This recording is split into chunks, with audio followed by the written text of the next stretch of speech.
Welcome, everyone, to This Explainer. Today, we are getting into a truly mind-bending topic. We're going to unpack a deeply fascinating 2026 thought experiment from Terence Tao, who is, quite frankly, one of the greatest living mathematicians today. We're looking squarely at the future of mathematics in the age of artificial intelligence, and we're asking a pretty huge question. What actually happens to human knowledge when machines can do all the heavy lifting for us? Okay, let's dive into this. Imagine a scenario that's honestly practically on our doorstep today. Let's say an AI generates a completely verified, absolutely flawless proof for a major historically unsolved mathematical problem. Amazing, right? But wait, the proof is so incredibly long, so intricate, and so utterly alien that not a single human being on Earth actually understands it. Does that still count as a success? Seriously, what happens to an entire field of study when artificial intelligence completely surpasses human comprehension? It's a genuine existential mystery, and it challenges the very core of why we do science in the first place. So, Section 1, the AI math hypothesis. This is a massive conditional what-if. To really get to the bottom of this, we kind of need to skip right past all those loud, everyday debates you see online about whether current AI is actually smart yet or if it's just generating really sophisticated text.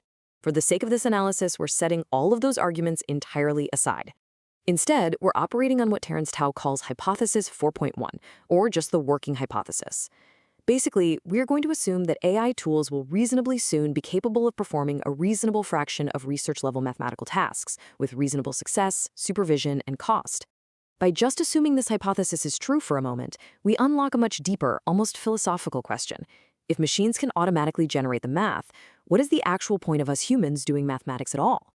Moving to Section 2, a historical math crisis. Because, well, we've actually been here before.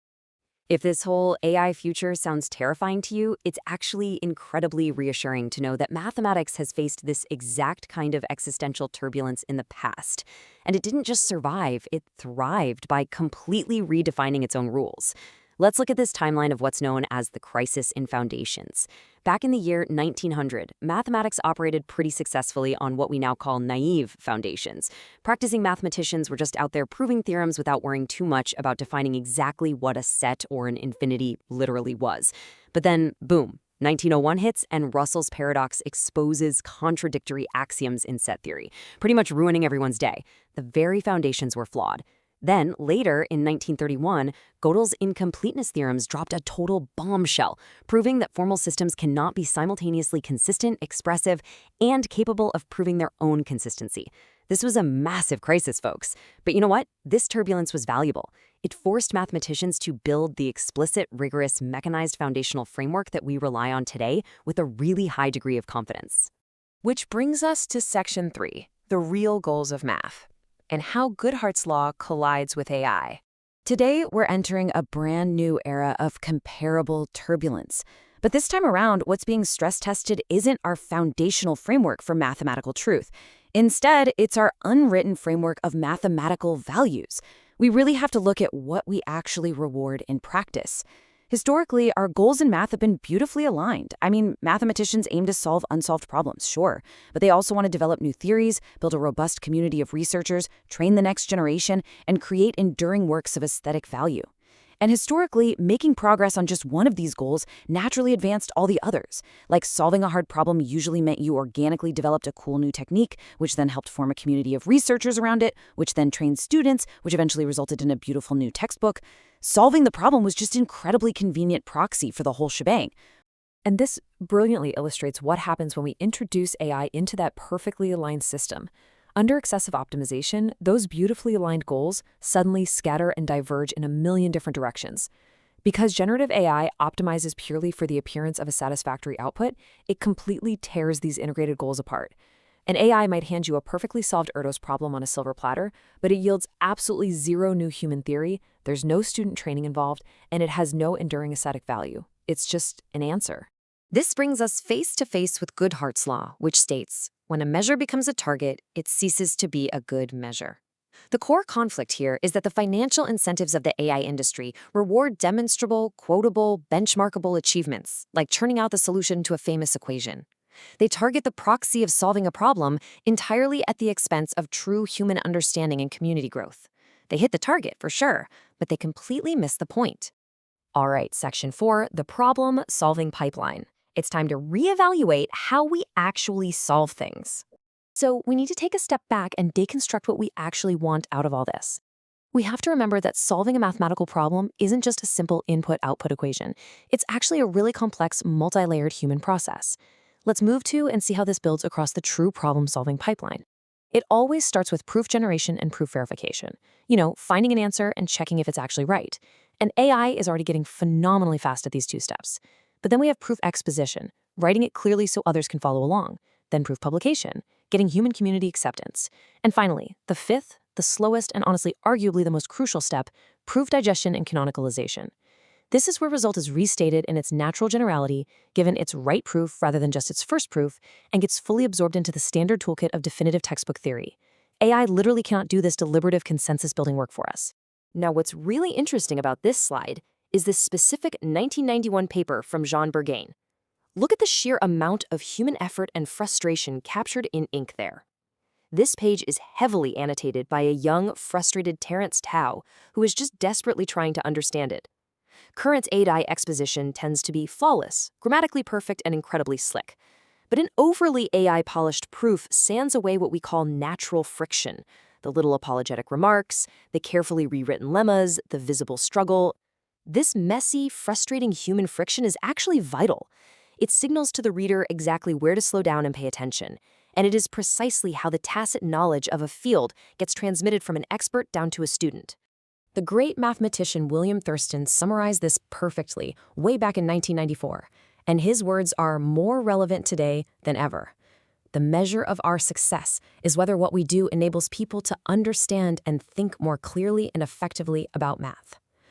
A slick AI-generated proof might be perfectly formally verified and super easy to read, but it can be completely impossible to actually learn from. If it doesn't help us think more clearly, well, it has failed Thurston's test.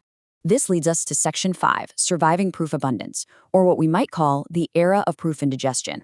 Because of all this, as AI radically accelerates that proof generation and verification, we're facing a looming systemic crisis across that entire human pipeline we just talked about. We literally have to figure out how we survive the sheer volume of output. We are abruptly transitioning from an era of proof scarcity to an era of proof abundance. Just look at the stark contrast here. On the left side, our current institutions, our journals, our peer review systems, our hiring criteria, they were all entirely built around a human bottleneck. Proofs used to be incredibly scarce. But on the right side, we see the future, proof indigestion. AI-generated proofs are going to accumulate vastly faster than human experts can verify them, give them a readable write-up, or deliberate on their actual value. Our traditional publication system relies heavily on volunteer expert labor from reviewers. Under proof abundance, that system will simply be completely overwhelmed and break down entirely. Section 6, Keeping Mathematics Human.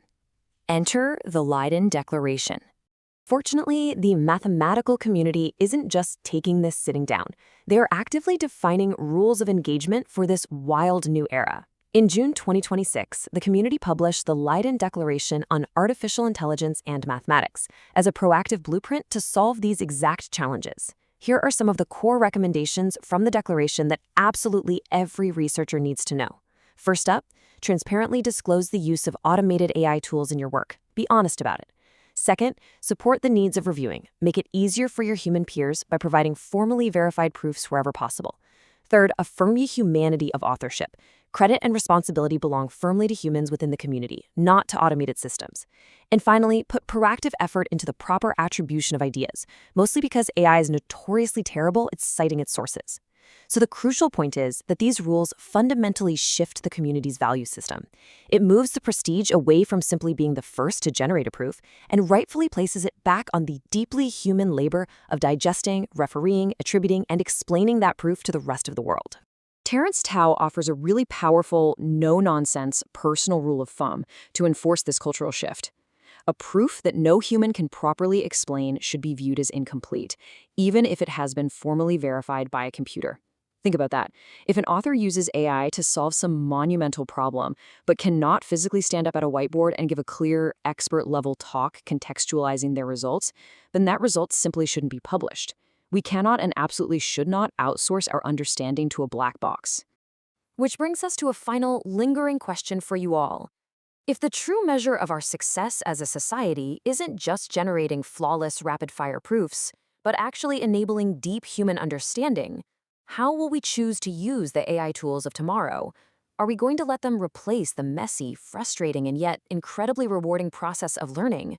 Or will we harness them to elevate human comprehension to heights we have never seen before? It's a profound question, and honestly, it stretches far beyond mathematics and right into the heart of everything we study as humans. Thank you so much for joining me on this explainer today, and I really hope it leaves you thinking a little bit differently about the true value of human knowledge. See you next time.